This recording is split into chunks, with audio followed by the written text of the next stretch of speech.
Come on. And we are live. Hey, We live. Yeah. Welcome to EMX episode 98. Hello, guys. greetings. What's up? Yeah. Uh, if for some chance you want to support us, you can go to our Patreon site, patreon.com/empcast, for as little as $1, $1 a month. You can get What? our EMBS episodes, which are just a fun episode where we just talk about things that we're into, with that aren't X-Men or Avengers comic book related. And yeah, so we do those, and you get those the week of recording. Otherwise, you can not support us and then get it a month later, and then it's all stale Yeah, and everybody's like, oh, smelly that's and that's like so last month ago. exactly. What's wrong with you, man? But yeah, as little as $1, and if you want to contribute a little more, there's also some extra perks like some swag, some mugs, custom toys by me, maybe sketches from our many art friends, and things of that nature. I do like that nature. Mm-hmm. So, uh, Thatcher, what have you been up to? Definitely nothing Oh stressful. boy. Yeah, I know. It's been just, smooth sailing. Mm-hmm. No, we landed as of this recording, just over a week ago was the uh, last day of the Grim Reaper Kickstarter, and we made it. We did it, you guys. Woo! I'm Da going da to da da assume. da da da da da da da da. Okay, I'll stop. I'm going to assume that everyone listening to this recording backed as much money and possibly more as they possibly could to have made it a success, and I thank you. And if for some reason you didn't do that very thing, get the hell off this stream. Just get out. You just get. But no, it was wild. We were down to, I don't want to say the literal wire, but It was a pretty pretty damn close, man. it Like I yeah said, it wasn't like me and one of my good friends, Daniel Hooker Art. Like we were chatting to each other on Discord. Like, dude, it's only 30 minutes left, and it keeps jumping around. yeah And I was like, yeah. this is And intense. And it's like, this isn't even my Kickstarter. well, the wild thing is that, like a lot of the uh Kickstarter advice columns and sites and things, they said to launch it early on a Monday morning. So I did that. But then I realized that that means it's going to end on a whatever that day morning. Mm-hmm. So as we were getting into like midnight the night before, um, that was when we first crossed the line. We first, like, we had a good rally in like the last couple hours, leading up to that, and then we went over, and then we went over a few more. I was like, all right, this is rad. I can go to sleep and I could be happy. We've hit our $5,000 goal. I get up in the morning, and you know, uh, I check my phone, and I have my usual morning email at this point that is, hey, there's activity on the Grim Reaper Kickstarter. So I check it out, and they're like, congratulations, you're at $5,001. And I'm like, what the? We were at like 5,100 when I went to bed. What the hell? And then, yeah, and so this is like what, like 7:30 my time, and the Kickstarter was going to be ending at 9 a.m. And so, yeah, like it kept, like, those last couple of hours, there were definitely people adjusting pledges in both directions. and just clearly trying to make me lose my goddamn mind. I I Um, just so you know, like I literally had I had your Kickstarter up, right? And then I had a separate tab ready to like change pledge, just in case, just in case like some asshole like got it to drop like $4,999. yeah, exactly. I was just like, I was like, what? I'm like, what am I gonna do? Like, what kind of like mental preparation am I gonna have to undergo for it to suddenly like, to have been funded the night before and then unfunded right like at the last minute? Oh, Like that would have sucked so that's like bad. that's like the cruelest possible kick. Like if you really hate someone and they've got a Kickstarter, you should do that to them. Like I feel like that's a great. It would be really hard to keep it under the radar, but if you can find a way to do that, Yeah, mm, oof, God, you would just gut them. yeah. But yeah, congrats, man. Thank you. Really proud of you. It was Yeah. the first your first one, and you did Yep. it.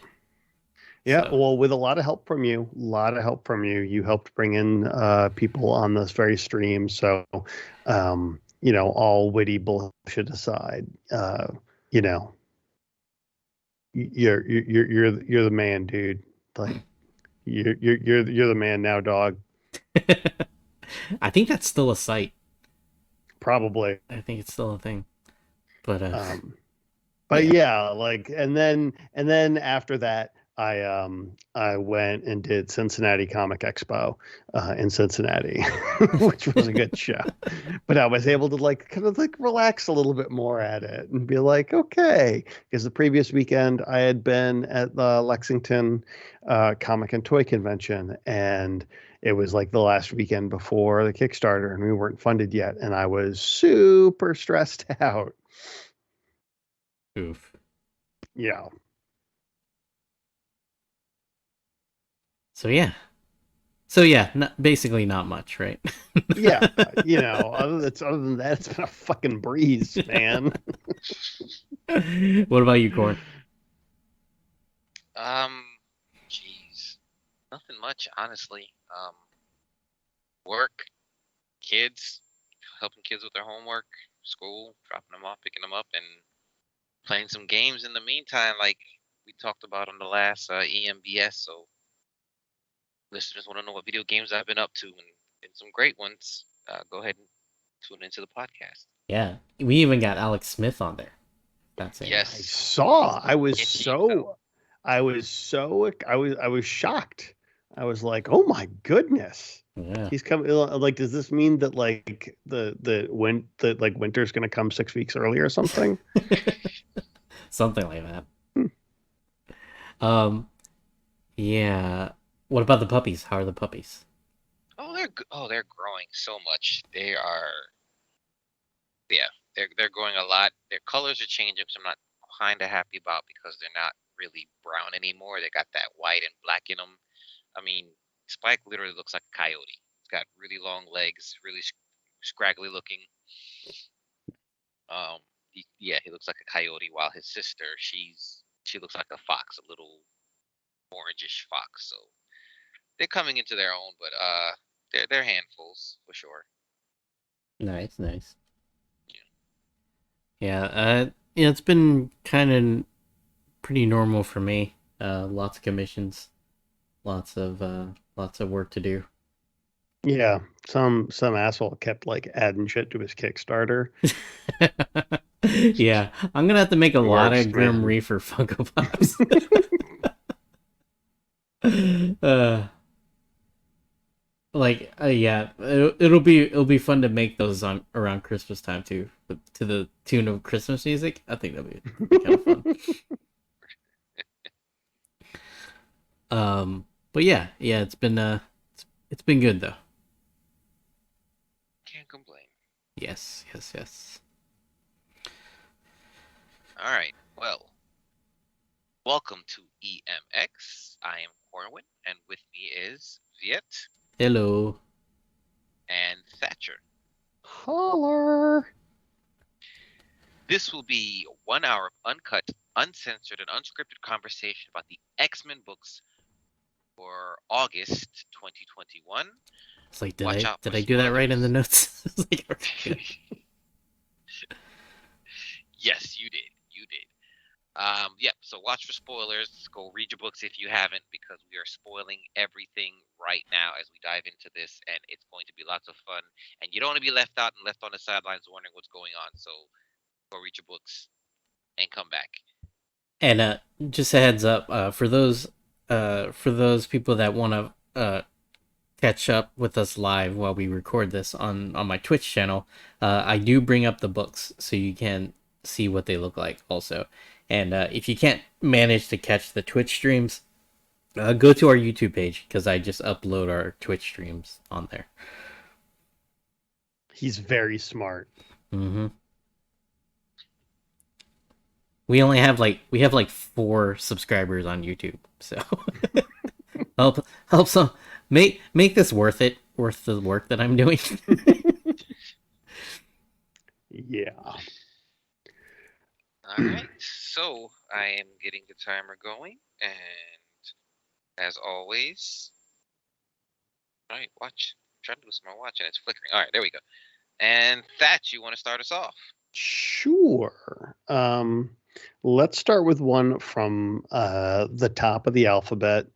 It is the final issue of Children of the Atom, number 6, written by Vita Ayala. And hold on, where's the rest of my Paco Medina on the art. Yeah, and Paco Medina and Walden Wong inking, and David Curiel on colors, and VC's Travis Lanham on letters. So this is the whoops, I made it go away. This is the final issue of the series. We're finally it is the emotional conclusion where Carmen reveals to her friends that she is in fact actually a mutant, and it's revealed that, they've just been, it was revealed in a sense, right? It's apparently more publicly revealed that, yes, they are not mutants. They are kids who found technology things. Plus, we get a little bit of insight into why the X-Men mean so much to them. This was fun. I thought it was a fun send-off for these characters, and I hope we see them again. But yeah, it was neat. Yeah, I agree. Like, this was definitely, like, the last issue was kind of a letdown. Maybe just because it felt like out of time, because we were dealing with we were kind of over all the Hellfire Gala stuff. Mm-hmm. And it was sort of building up to that, and it was like kind of like, we don't have time to deal with this right now. But yeah. this one was a very emotionally, like, investing, like, where I cared about these characters, right? And and even the Hellfire Gala stuff was a lot of fun. Yeah. Although it's pretty savage of Storm to just be like, here's your invitation, deal with it. Yeah. In front of all our friends. Yeah, don't bring your flat scan friends. Yeah, all exactly. Right? There's no +1. Just, I want it to be clear from me. There is no +1. Yeah. But Corin, are you muted? Yeah. You there? Yeah, I'm here. Say that again? I just wanted to see if you were muted, because you were kind of quiet. I'm flipping. I'm glad we get of course, the reveal of her power. There's fun interactions I really like throughout, her and Eye-Boy. Her finally meeting Dazzler, her and Jumbo. Mm-hmm. Him admiring her sense of design as well. And yeah, they wrap it up nice and neat with the bow, her arguing with her parents and some of the misunderstandings, or how she took what they said to heart. I mean, it was great. It was great. It was definitely time for it to be done, though. I don't think. I don't know. I don't think this could have been an ongoing for me. I think I would have gotten bored with it, and I don't know what kind of direction they could kind of give these kids just being superheroes on their own. I don't know how long it could have gone without some other hook to it. Agreed. Yeah, I mean, I feel like the next logical step is where'd they get this stuff? Yeah, like where's the spaceship from or whatever? yeah, like all, like it's like, okay, so we've established this, but then, oh, people show up looking for their missing spaceship, which is fine. I will say too that I'm glad that they really got into, because I know when this started and we were talking about like, are they mutants, are they not mutants? I'd mentioned as like, yeah, it might be a little bit of a, the old cultural appropriation going on.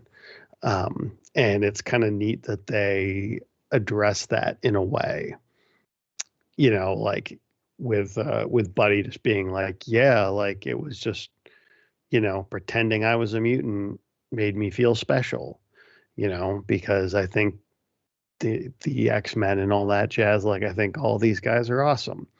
I just wanted to be a part of that. They basically felt like us as X-Men fans of the comics, Yeah, yeah. But yeah, so I mean, I'm glad that they got into that. I will say with regard to her powers, I was a little, I don't want to say bummed, but I was kind of hoping that she would have, like, it wouldn't just be, oh, I'm a shape changer. And how they portrayed it, like Mystique with the shimmer thing, it just was like, they could have Like, tried a little harder. I think I still maintain, and again, this is just me, reading tea leaves, and I know that's not necessarily the best practice, but it really does feel to me like that these last few issues were on an accelerated timetable, that they had to be like, yeah, we're wrapping this book up. So all this sort of longer form stuff about their origins or whatever, we ain't got time for that. Yeah. So yeah, I think, like, that's probably why the reveal of her powers or whatever got kind of a short shrift. I guess although it be with her being the cosplayer and or like the person that made the costumes, like the power kind of makes sense, at least towards her personality. Oh yeah, you know what? That's deep. I missed that. And also like we didn't mention that like the Golden Girls have taken down like the Omega level mutants, and this ragtag group of non-mutant kids took them out. Yeah. To be They fair, they were caught like, sleeping by the JV team. yeah, to be fair, like they probably underestimated them, right? But and to be fair, also like I'm pretty sure Cyclops and crew probably underestimated the Golden Girls as well. Yeah. Yeah. That was a nice treat to have some of our more favorite villains, uh, new villains show up. Yeah. And of course, they deal with the relationship between Carmen and Cyclops lad. I forgot her name. Buddy. Yeah. It may be their name, but who knows? My memory's bad. Yeah. I barely remembered who that dude was from Marauders. It's like, sure, that guy that looks like Kit Fisto from Star Wars. That's totally a guy I remember. We'll Yeah, exactly. We'll get to it, but because I haven't read this since like the day it came out. So yeah. But yeah, good stuff. Good stuff. I hope, you know, and I enjoyed you know, as we're flipping through the pages here. Art team did a real too. You know, it's been solid, kind of like top to bottom. Paco. Yep. And David Curiel on the colors. Great job. Mm-hmm. All right. Let's see. What should I pick? Decisions. So many great things to choose from.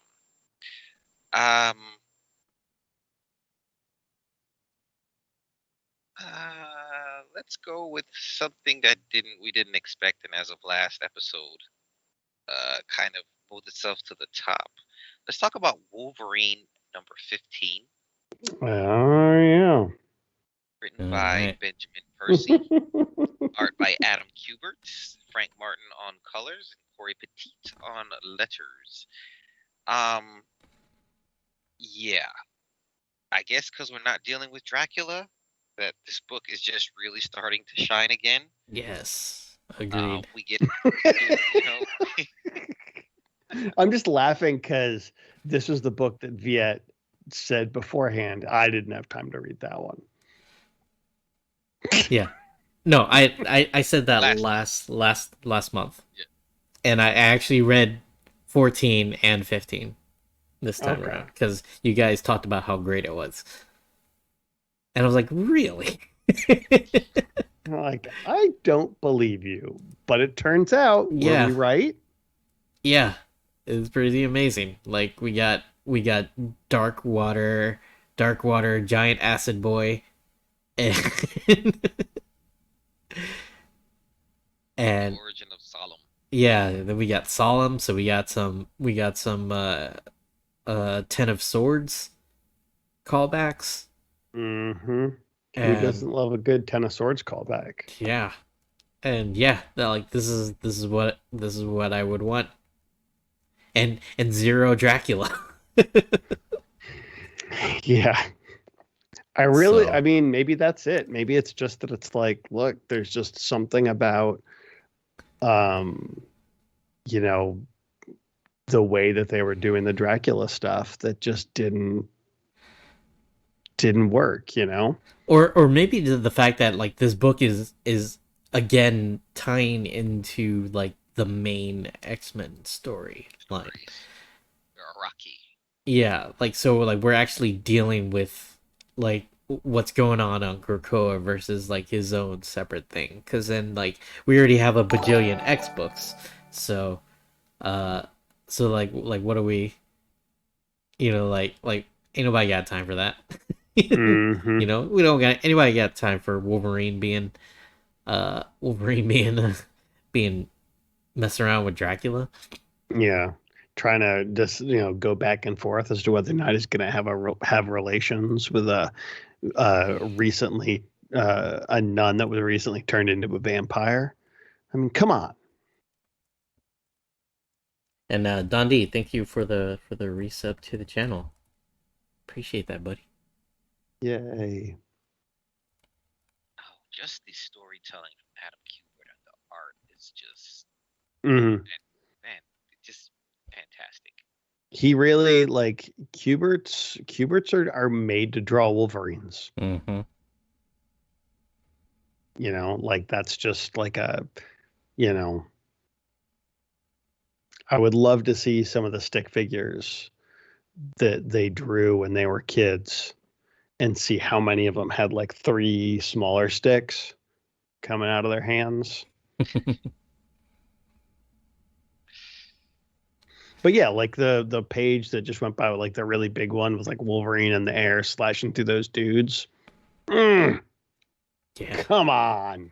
So good. Or even the scene through the casino where Solemn's getting chased, and just how he moves and his flipping and sticking to the walls. It's just so dynamic.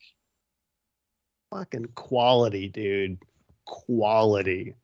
And you know what? I don't, you know, not to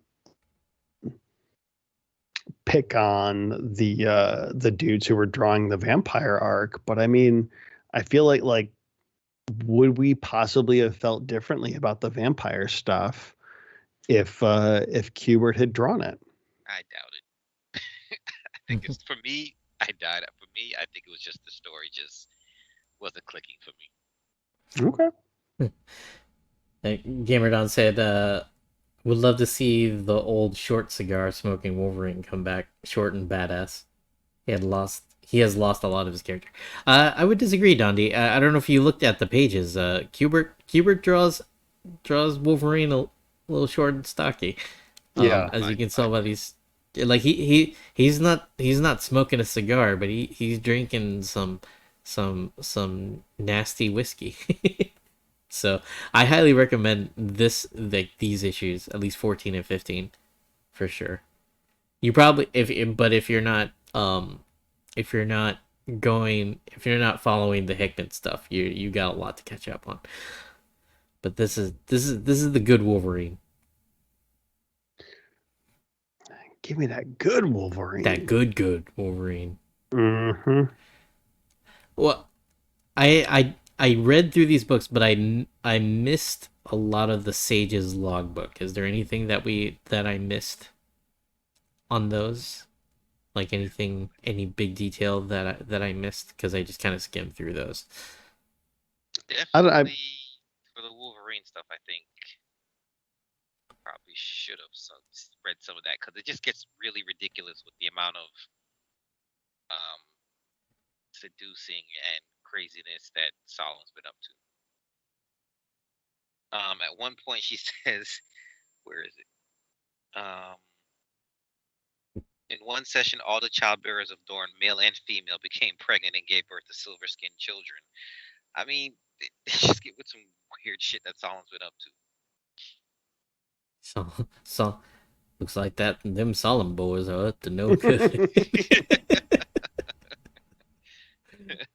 I mean, he's just like they just play him out to be basically like the Corsair of Araco. I mean, yeah. What's our acid boy's name again? Oh yeah, it's like super. It sounds like something from like Dungeons and Dragons. Severe Blackmore. Oh yeah. Yeah, exactly. And he has no nose. Mm-hmm. That boy ain't got no nose.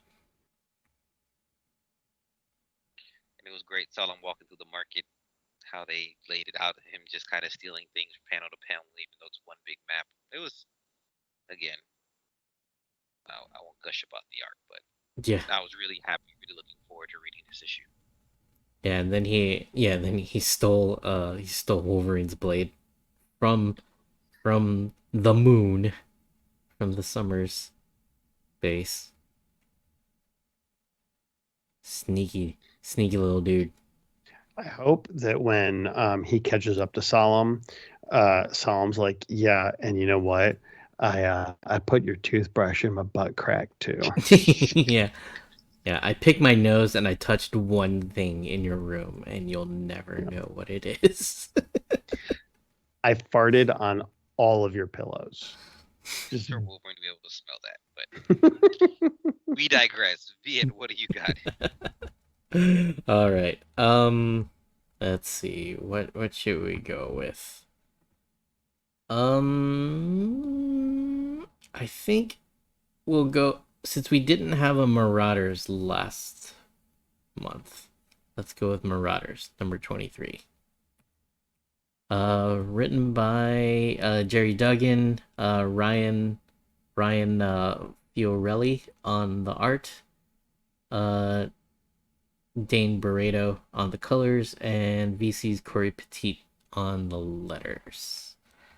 And we get, I know all of us voted for Tempo to be on the X-Men team, but we get some Tempo action here in this team, and kind of we get Jumbo in action.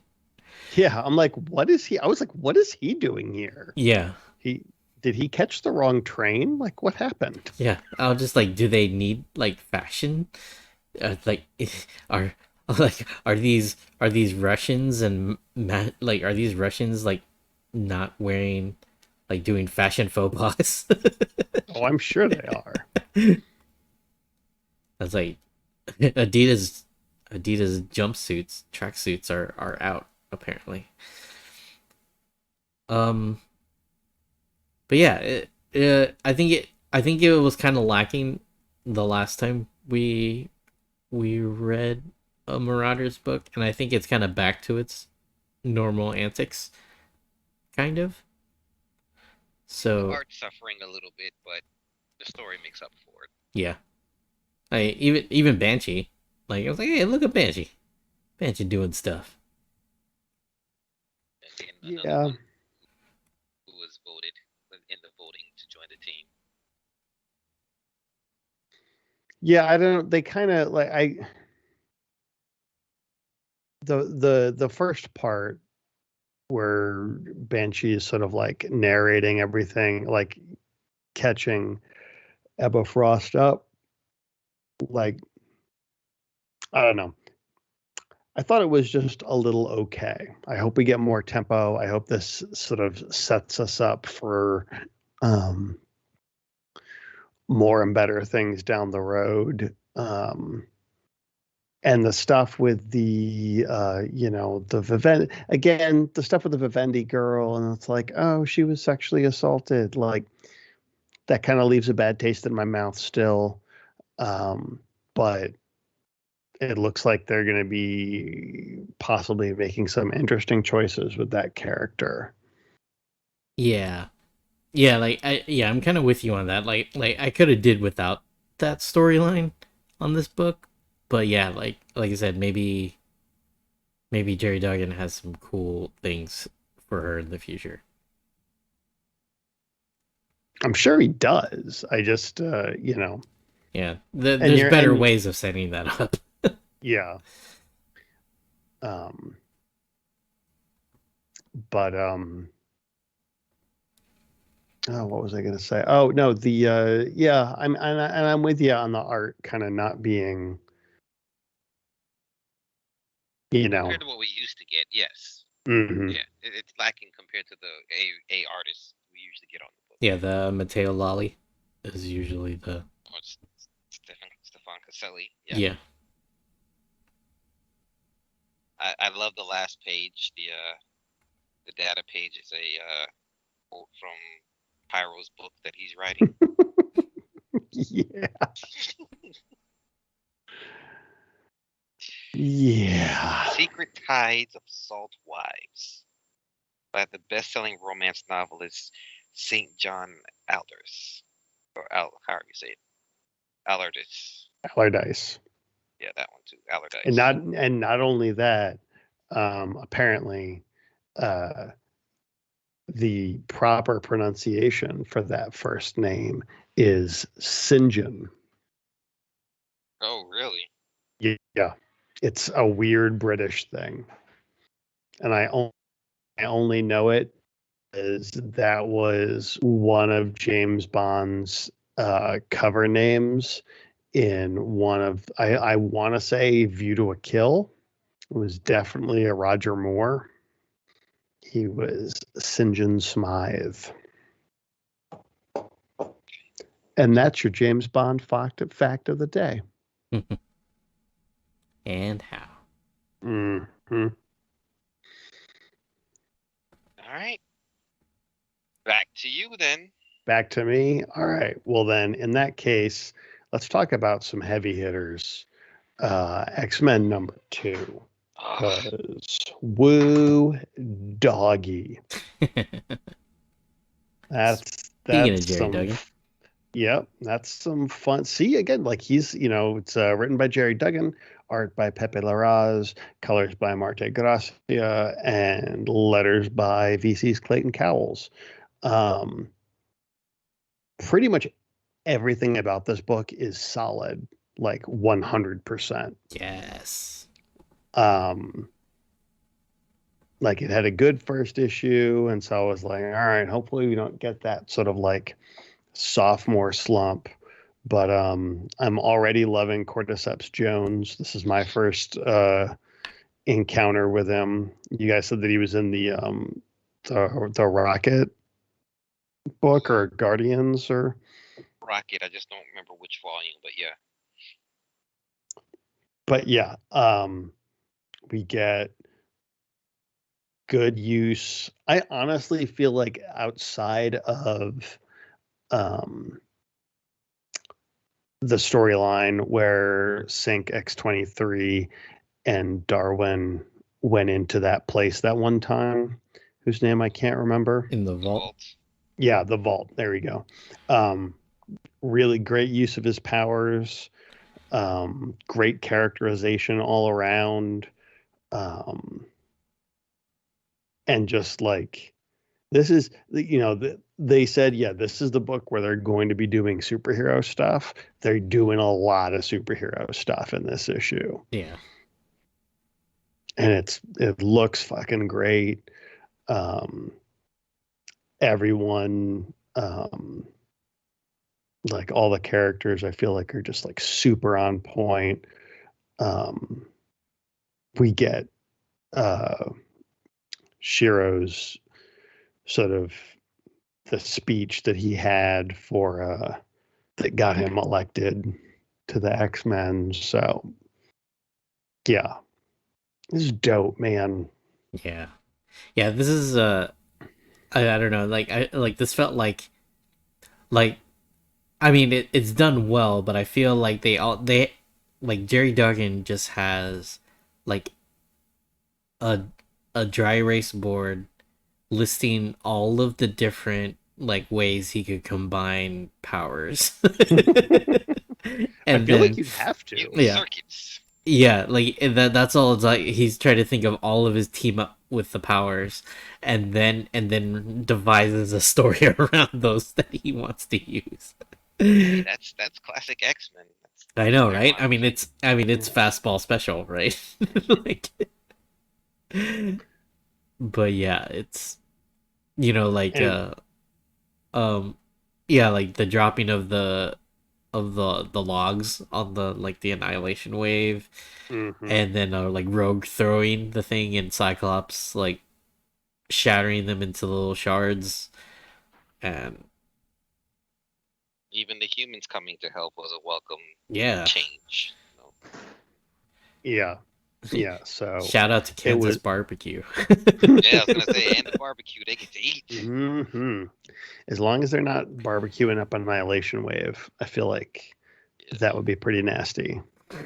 But they I should don't have. know. But I feel like they should have at least made that joke. Yeah. But then, yeah, and then we also have more of the Doctor Stasis stuff lurking as once again the implied threat of people finding out that the X-Men can now resurrect themselves at will, basically, is heading its way to public knowledge. So that You will have be his body. Yep. At first, I saw the mask. I was like, "Wait, is that Sunfire's mask?" I was like, "Wait, what?" And then I was like, "No, it's not Sunfire's mask." Then we get the autopsy report. Mm-hmm. Yeah. So I think it'll be pretty interesting to see, when they mention how they leaked it to Ben Urich about Jumbo Carnation. Because in the last issue, Ben Urich was asking him questions like, "Yeah, I could have sworn Jumbo Carnation was beaten to death a few years ago." I was there for the autopsy. Mhm. Yeah. And then, the getting into it with Cyclops. So yeah, I'm very interested to see where this goes. I like how, and I also like how Gambit is just like hosting poker games. In the In New tree. York, of course. Of course, with the thing Black Cat and Rhino, but yeah, you know. Yeah. No problem, mon ami. My wife, she works here, Yeah. so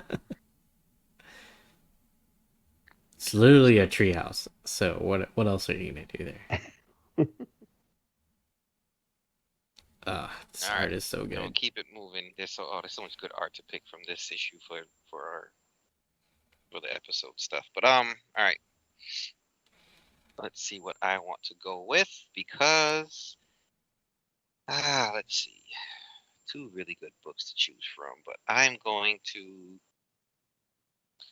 go with Way of X #5,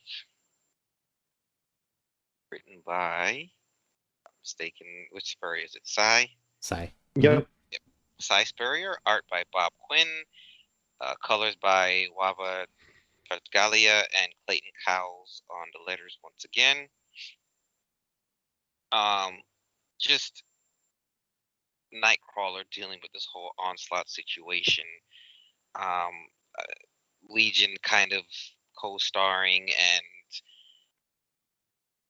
just I love how they're putting it all together, how he's bringing it all together. All the characters from the very beginning of this run, Fabian Cortez, Lost, they all have this huge role to kind of play as we go through things. And then once again, Xavier not quite knowing what to do or how, just kind of making the really stupid mistakes, but kind of you can understand where he's coming from with this and how to protect it. But Nightcrawler amping up his power to teleport a damn moon. Yeah. I mean, and him Y'all. and him figuring out the answer to the problem he's looking for when it comes to mutant culture, and then having, of all people, to count on Cortez to be his backup, to be his reminder, to get him back on track. Because of course, teleporting this moon, he didn't make it. You know, he Yep. almost burned to death, and then froze to death. And then as he's resurrected, we find out Fabian's in a damn coma now. He's comatose. So it's just like all this great action, all this great setup, and you still left with a huge cliffhanger at the end. Mm-hmm. And I'm very the whole like onslaught finding room to exist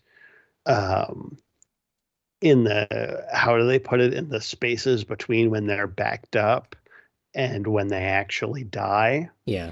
Or like he feeds on yeah, what does, like what isn't, like what Sure. isn't carried over or Yeah. something like that. And I was just like, Yeah. interesting. Yeah, so that'll be, I know, what is it? Onslaught Rising came out this week. The Onslaught Revelation. Revelation, yeah. So Yeah. it's very, yeah, it's very well, this is a very meticulously put together book.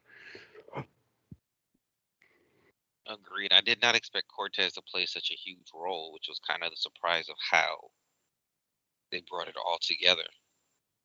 Yeah. Like at first, Iceberg is doing that thing where he, like, you kind of don't know why this book is a thing. Sort of like like there's some deep meaning to it, and it usually pays in the long run. But at least like the art is good this time around, so I'm not like frustrated. you know.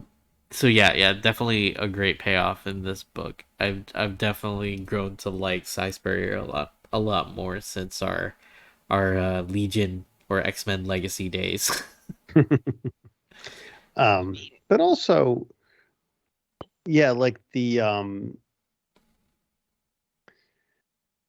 I do really enjoy the quandary that that is kind of like at the heart of this, and that is best summed up when Kurt, I forget exactly how he says it, but it is basically just like, yeah, like if death is meaningless, then so is life. Right. Yes. And like really getting into, taking a hard look at, and then, also here's, actual practical ramifications of, hey, we keep, like at this point, Kid Omega should be like, he should be half Onslaught by now. Yeah. Like if that's what this is going on, he's like 3/4 Onslaught now. Yeah. Like that's the only thing, like I think that's the only like missing sort of like link of, so hopefully they bring that, they sort of like make note of that, um in future issues. um but yeah, like it's and once again it proves that uh Charles Xavier's number one kryptonite is parenting, because he's terrible at it. You're terrible, Charles. Yeah. Terrible. Professor X is a jerk. Yeah, he sucks. He's like really bad. Like he and Reed Richards should get together and talk about how to be like shitty parents and partners. Sort of like a club for that. Agreed. And I don't know, I just love Nightcrawler's journey throughout all this, because like he was like a drunken mess for like the whole Hellfire Gala, and then now he's just completely fed up with everything, and then it took that for him to finally figure out what he was looking for. And of course, his lost powers go out of control, and she starts dragging the moon towards the planet. I love how, like, I think, I don't know, let me find it. I don't know if it was Brand or Xavier, but they were trying to help Yeah. the Araki, and they're just like, "Is that all you got? Is this it? We're not afraid, and this huge moon is about to crash on them," and they're Yep. all excited, like, Yeah. To like bring it. warrior race to the end. I was a little worried for real. Like I was for real worried. I was like, wow, they're really just gonna like control Z this whole Mars thing. Like somehow it just made it to press before someone higher up was like, wait, no, you can't do that. Put it back. It's like, we already sent the file. It's like, well, shit, like undo the other stuff and do a thing to undo it. Yeah, and that's 'Cause what we're not Nightcrawler doing did. that. Nightcrawler is the Control Z. Like Control Z, Control Z, Control Z, Control Z, and he died.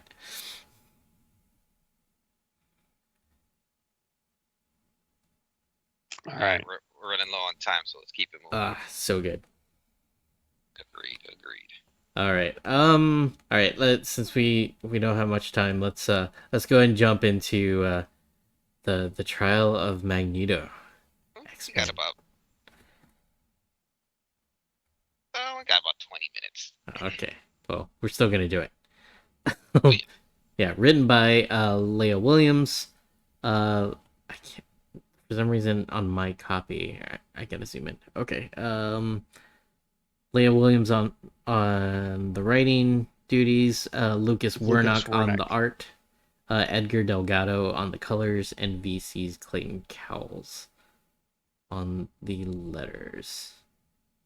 And yeah, we get some great X Factor, like snooping detective work going on. Seeing like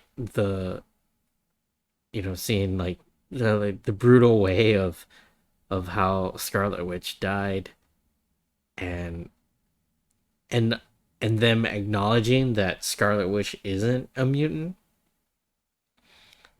So, will we actually have someone actually acknowledging like Remender stuff? So he does exist. because they were just like, Remender, who's that? Never heard of him. um, but yeah, and then yeah, and we get we get Mystique really trolling Magneto and Professor X. He was like, oh, look at this. So you assholes are kind of in some trouble, huh?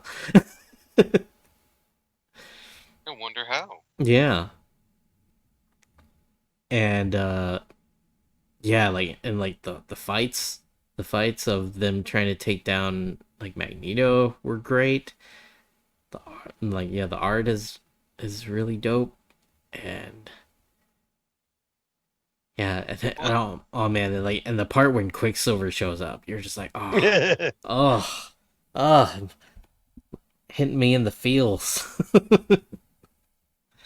Yeah, and the original, the OG Brotherhood of Evil Mutants, which I guess now needs like an asterisk on it. Yeah, Um, the Brotherhood, hanging out at Blob's bar. yeah, Green Lagoon. yeah. It's just like they need Rogue. I think that's the one that they're. Well, I guess she kind of showed up later, but Yeah, I mean, this is like like yeah, yeah, original, yeah. The like OG, yeah, X-Men, yeah, 1 and 2 and all this. And then of course there's the whole, hey, she's not really dead. right. Um, Yeah, the flower petals. I'm like, what is this, American Beauty? What are they trying to say?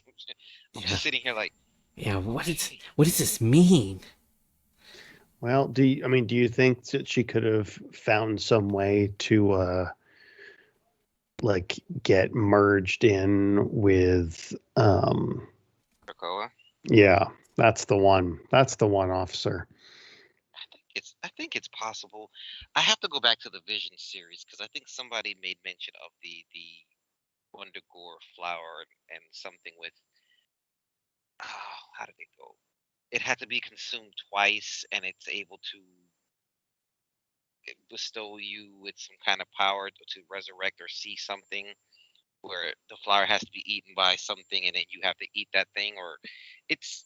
I have to look it up. It's been such a long time since I read that Vision series, so um, there is something special going on with the flower. And Magneto already like setting himself up to be the villain by going black. Yeah, he's It's like, like you're what's kind the of evilest outfit that I have? yeah. This one. Yeah, like Well, the red would be the what's gonna evilest one. write guilty on my forehead? It's like he took a tip from Kitty Pryde and he tattooed "kill kids" Yeah, on his knuckles. seriously. So I think there's some misdirection thrown in here and there, or some hints. So Mm-hmm. if you go back near the beginning, you see that they tell you that Wanda's hands were bound behind her back. Mm-hmm. That it was either magic or metallic. Mm-hmm. And then if you go to when you get back to the inner, what are they called? Not the inner circle. The quiet council. Yeah. You'll see as Magneto's get mad, he throws his chair, and what happens to the chair? I don't know if Happens to it's the not at chair. that page yet. No, you'll see that Exodus catches it. Oh. Yeah. So even though they say metal was used to bound her, anybody telekinetic could have done that, manipulated it. Yeah, I Strong mean, enough. it is a little short-sighted that they're like, oh, metal, like only Magneto could do that. It's like, bitch, this is an island of 1 million superpowered people. Yeah. There's doubles somewhere. I was a little worried that it was Colossus. It's like Oof, that would be rough. yeah, that would be super dark. He's like, I just decided I wanted to murder. But then we do find out that there is a backup of Wanda, an old one, of course, Mm-hmm. when she had once supposedly fooled Cerebro into registering as a mutant. Right. So all the way up to what was that crossovers? What was the event that Remender did? Axis. Oh yeah, Sixes. Yeah, Axis where everybody got inverted. Yeah. That, but the font looked like Sixes. That's why we call it that. Um, Because you're supposed to be able to flip it over and it's the same word. yeah. What do they call that? Palindrome. Yep. There you go. But yeah. You just come with the facts today, Thatch. I know some things. I know a little about a lot of things, but not a lot about a little things. Here's a wild theory. What if what if Scarlet Witch like killed herself on purpose, as in did the stunt as a sacrifice because she felt bad. That's entirely possible. And I don't know. And my theory was that somehow Mystique was going to be involved in this, as sort of making, okay, we're going to kill this person, because again, there's the whole bitterness that only useful people are getting resurrected. So possibly it's a way to be oh, are you gonna, Magneto's daughter gets killed and she's not even a mutant. And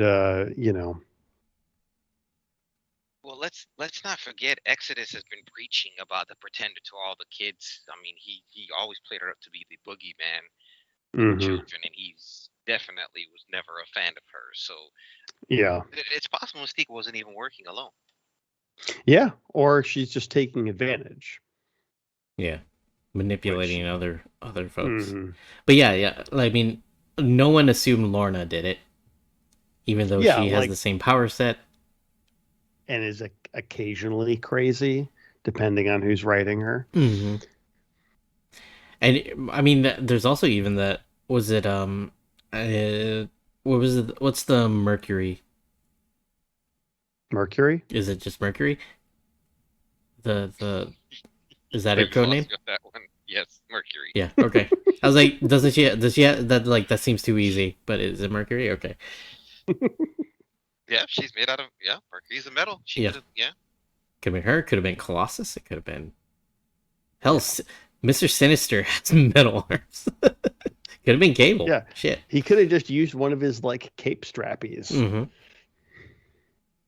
My money's still on Exodus having a role to play in it, as well as Mystique. I mean, they sit right beside each other at the council. They're always passing notes and shit.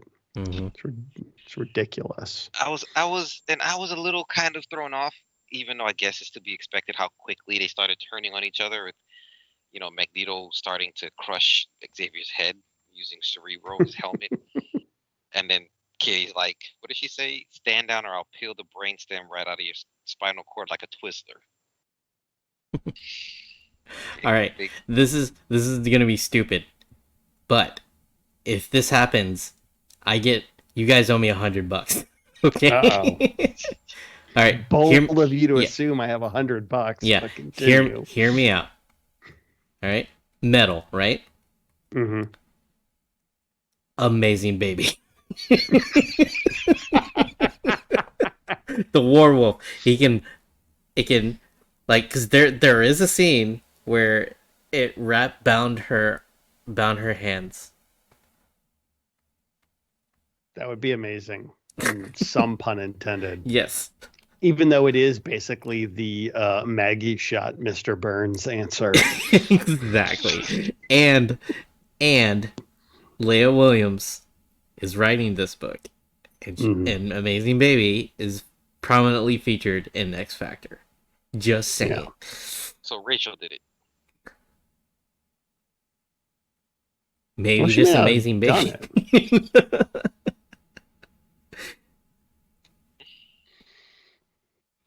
Oh, but yeah, I'm very.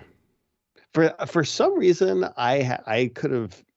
I was probably just making this up in my head, but I really thought this was going to be like a weekly book. Like it was going to come out and just be like, bam, bam, bam, Trial of Magneto. That would have Um, been fantastic. Yeah. Because like I feel like it's probably going to take place over such a short amount of like story time. Mhm. And all the other books are kind of like a moving ahead, post Hellfire Gala pretty quickly. Yep. So, but I mean, it's comics. We're used to this kind of shit. I'm in the same boat with you on that though. If this came out weekly, it would have been perfect. Or better yet, if this would have come out weekly and then went right into Inferno, and they all just would have been one long thing. Mm-hmm. Like I'm beginning to wonder, like even here with Magneto and Polaris, I really hate the fact that they just completely tore down their relationship so fast with their back and forth. Yeah. Yeah. Yeah, everyone turn on Magneto real quick. So I feel like at this point, like Magneto's defense of like almost anything should be like, I killed Nazis. All right. Like actual Nazis. I murdered them. You're welcome. I get a pass. Yeah, I mean, how many I times? was doing that before it was cool. Okay. Let's just Captain America, sure, he was around, he was doing stuff too, but I was in there doing stuff. Yeah, I mean, and how many times has he saved Krakoa? You're just like, does he not have any? exactly. All right, Like, 10-minute warning. but So I will add the. Yeah, I was kind of upset that him and Lorna how quickly that went away, but a part of me was really hoping that the whole onslaught stuff we saw would play a part in this. So I don't think so at this point in time with the way the next issue goes, which we won't get into. But I really wish they could have kind of just went from tying it all together, this the onslaught revelation, and then Inferno as just like one big long story, and just have it all kind of really connect. But we'll see. We'll see. agreed.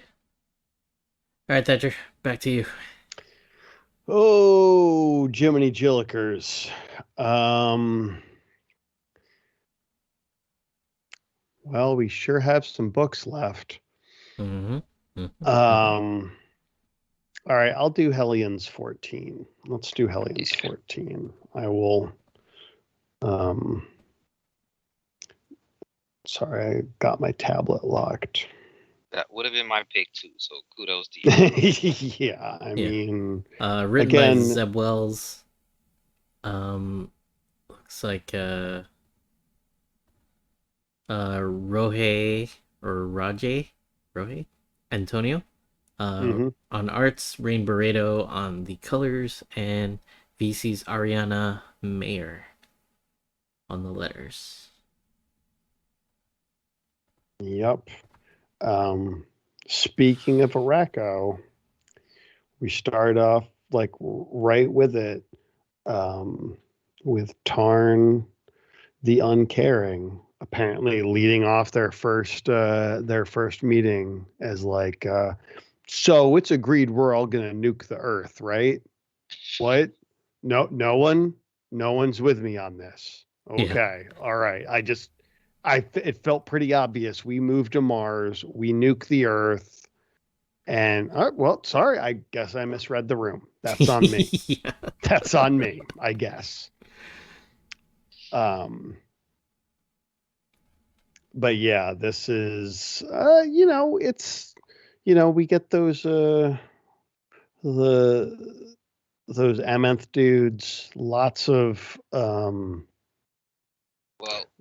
Arakis. These are Arakis. Yeah. Amenth for the demons. Yeah, but yeah, it's see this is the area where like my poor short-term memory like really begins to mess with me, because that's like I generally remember all of these things that happened several months ago, but perhaps not entirely enough to still sort of enjoy it. Like but yeah, them fighting these dudes and then Tarn showing up and pulling all the cool shit out of Wild Child because we get a Star Trekky technobabble explanation as to why the people who died in Arakko were different, which is interesting. My understanding of it, which is that they're basically made. It's kind of like Doomsday, like Doomsday's original origin, where it's like like you die, you get brought back, and you're like better equipped to kill the thing that killed you. Like a super evolution kind of Right. thing. So that's why, like, when these dudes show up, the three of them just go like ape shit, and they're like, now, I was literally made to kill you guys." So can Tarn uh bring Rockslide back to normal? Probably. At least physically. I don't know about mentally is the problem. Well, again, refresh my tired old memory. How did Rockslide die? Summoner killed him. Yeah, he died in Otherworlds. Otherworld. Okay. And then he was resurrected, but he's just kind of like a shell of his self. But because he died in Otherworlds, his backup was kind of screwed with corrupted, not screwed. His backup was corrupted with different alternate versions of him since he died in Otherworlds. So it's kind of a mixture of the different possibilities of different reality versions of him. Right. And that's sort of like what happened to the Hellions. Like Mr. Sinister killed them right before they went through the gate, right? Nope, other way around. No, yeah, they killed them right when they came out. Right when they came out, yeah. Yeah, but it was Nanny, Orphan Maker, and Wild Child that actually had died on that side. Right. So, yeah. Tarn is very much the religious version of Sinister. Yeah. Yeah. I could see that. I'm gonna miss badass Nanny though. Well, they haven't gotten their stuff taken away yet. Wild Child's the only one that's been just depowered. Wild Child's the only one. Yeah. Okay. But I mean, they're all basically getting their asses handed to them by Tarn and like all of his peoples. Tarn looks too much like the God Butcher.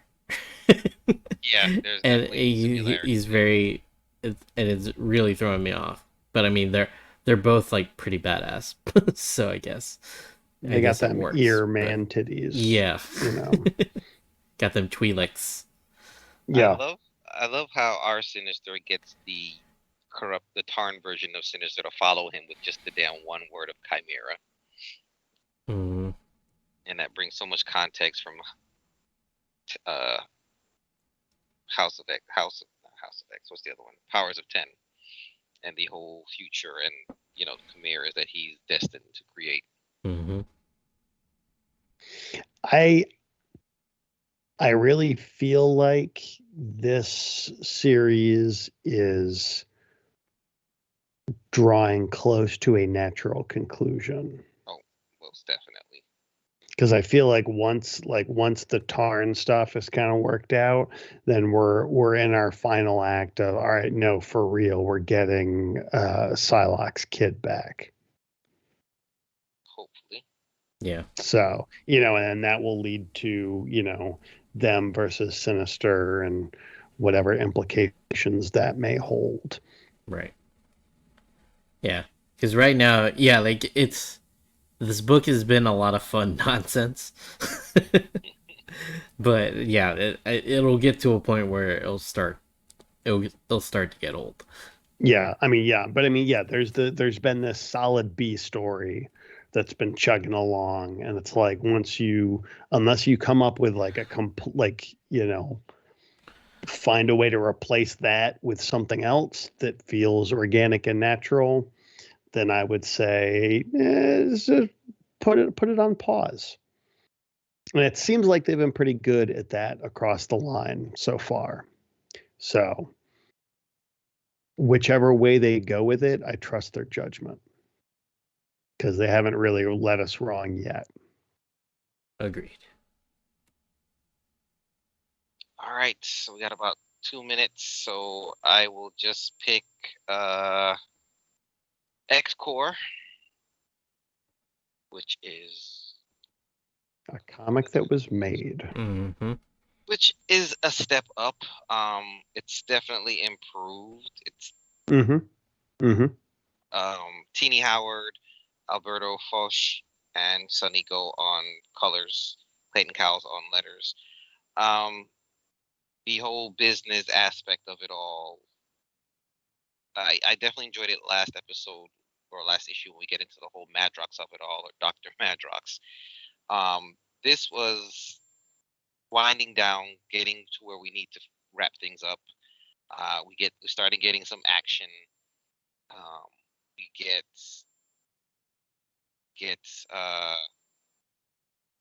a board meeting, I guess is the best way to say it, where Angela Monet and Celine and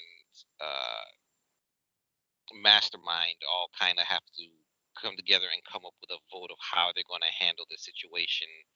And they were just going to basically doing it with corporate espionage is basically the answer they came up with. Yeah. And I love that we get a voting record, an official signed record of who voted and how they voted, which was great because it's just bureaucracy, just Yeah. straight bureaucracy. And I loved And it. they did it without his permission. Like, oh yeah, we went ahead and did that already. Yeah, exactly. Even though they voted on it, after they voted on it, it's like, oh yeah, well, we kind of already took steps to do what we said we were going to do anyway. Which of course, put Monet and Angel against each other already. They're just ready to go, well, literally throwing blows at each other. And then of course it all comes down as the Struckers and I forgot the other CEO name all come and invade X-Corp, and seemingly Dr. Madrox is killed, which is the original Prime. So we will see how it all goes from here. But I think coming to the conclusion of the series, they really picked it up and got it going to make it interesting, and they're in a good place to wrap it up now. Yeah, it was tough to get through this book, but like I think this issue ended well. But like the build up to it is like I could not care less. like there's so many. I mean, I was like kudos for them like trying to do something different, like the business politics aspect of Right. being Time. Krakoa, and stuff. But yeah, Yeah.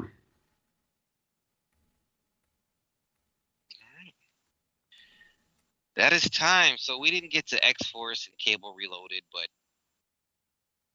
honestly, I think X-Force may have been one of the weaker ones this month as well. oh, but Yeah. one thing I do want to talk about with Cable Reloaded is the giant bomb. Can we talk about the giant bomb? Why not? We'll throw in a little bonus time. Like, right there, powered up. This is a bomb. like, holy crap. They really played up the 90s art on this, though, for sure. Yeah. Yeah, that was definitely my first impression. Yeah. I only got a little bit of the way through it. Yeah, the giant bomb and then the giant bullet. like it was so 90s. Hey, the giant robot. Yeah, giant robot. They even talked about like how useful the pouches are. Just like it is just like I had fun with this book despite it being like an Annihilation. Well, Last I'm Annihilation I'm gonna give it to Last Annihilation. That series has actually been pretty damn fun.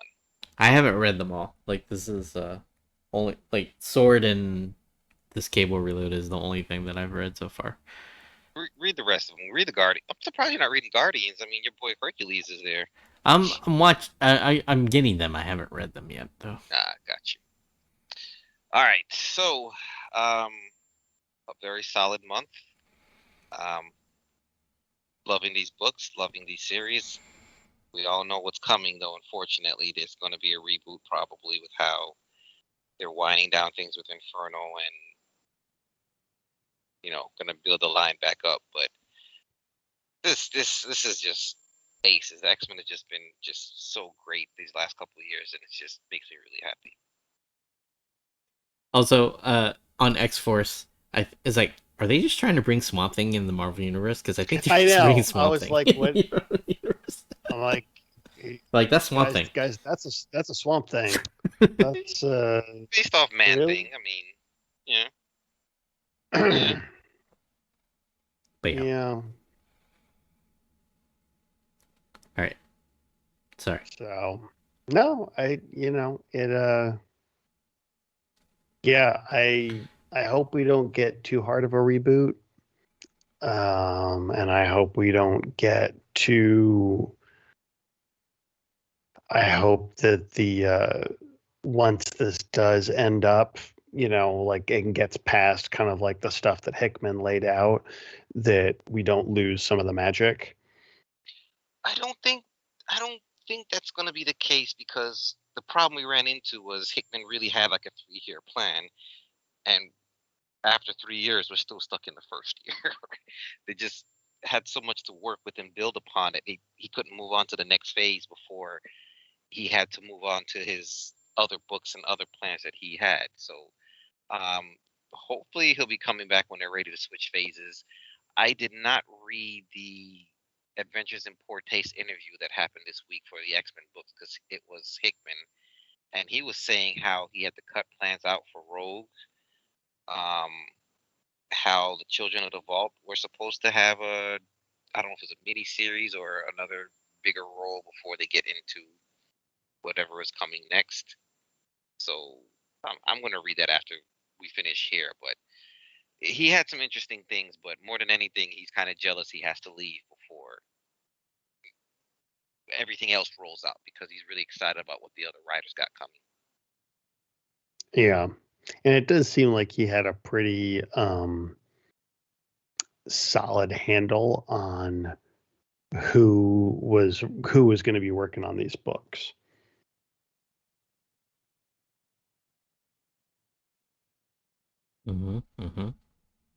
On a side note, probably the wrong podcast for this, but Viet, do you remember Dan Slott's She-Hulk? Did you Yes. read Yes, that I did. series? Mm-hmm. And so you know that they were hinting at the Reckoning War, right? Oh yeah. Do you remember the Reckoning War from that series, where She-Hulk is supposed to play some kind of role in starting it off? Oh, vaguely. Kind of ironic that the Avengers are having a story arc right now called what? World War She-Hulk. I just kind of put it all together recently. Interesting. And Yeah. what's it called? What's it called? The Time Police people from Loki's series. TVA. Yeah, the TVA. They were noted in, or like they had a prominent role in a She-Hulk storyline from Dan Slott's run too. And I will say his Fantastic Four is a fantastic book. They just had the 60th anniversary issue, which is pretty much all about Kang, but they touch on the TVA as well, and the Reckoning War, which made me start thinking about She-Hulk again, because she was in the center of that when he first brought it up, as well as in Avengers Initiative. So Nice. Yeah, I must have spaced out on that. I mean, I love Dan Slott's She-Hulk run, but yeah, like I read the article talking about how it's like, yeah, there's this Reckoning War thing that he hinted at. I always think it's really cool when mainstream comic writers get to do stuff like that, where they're like, hey, I'd been talking about this for a while. I wanted to do it. I didn't get a chance to do it, but I did it. I mean, he was always seeding it, which is the cool thing, which is the funny part. I mean, Empire, at the end of Empire, when Watcher came back, there's going to be a reckoning. Once you guys, well, I'm not going to spoil it, but there's certain books that came out recently. There's more hints coming, and it's just like, okay, they're building it. They're totally building it in the Marvel universe itself. Nice. But this is still a podcast about X-Men. So, if you want to check out our next episode, we're almost at EMX 100, y'all. So yeah, EMX 99, where we talk about the X books of September 2021. So yeah, Thatcher, tell the listeners how they can find you. Listeners, here's how you can find me. Well, you can just go to your favorite social media sites like Twitter and Instagram and Tumblr, and even even the Patreons at Demon Weasel. You can also go to my website, www.demonweasel.com, where you can check out all kinds of things going on. And if your interest was piqued about the recently funded Grim Reaper comic book miniseries, you can check that out. Doesn't it feel good to say that? Yes, it really does. Mm-hmm. It really does. And I am very excited. We should have this first issue out to people around the end of the year. The art team chomping at the bit. So I'm excited. It's Yeah, I think it takes about like 2 weeks or so for the money to kick in, for the money to come in.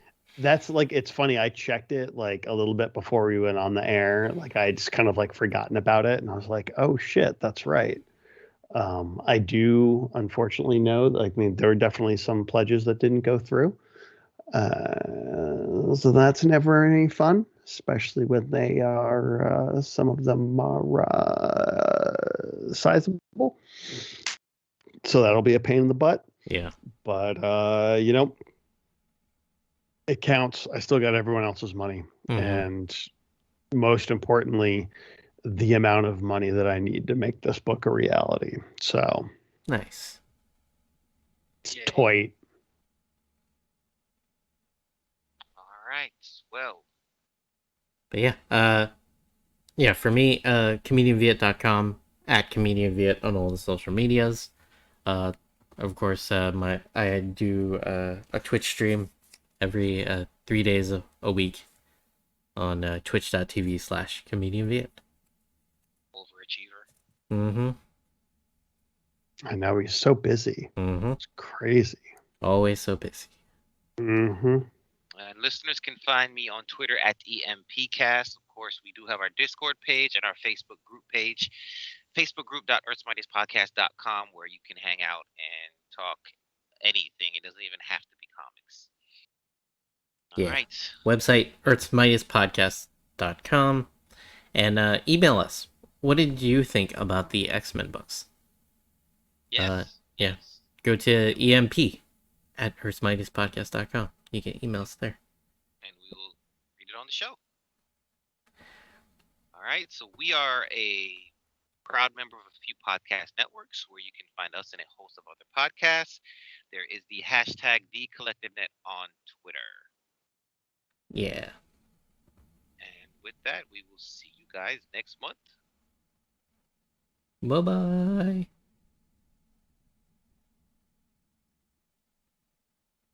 And let's see, we have like 2 viewers, so no sense in rating. So bye-bye Twitch stream. I will see y'all tomorrow morning, where I will be working on toys.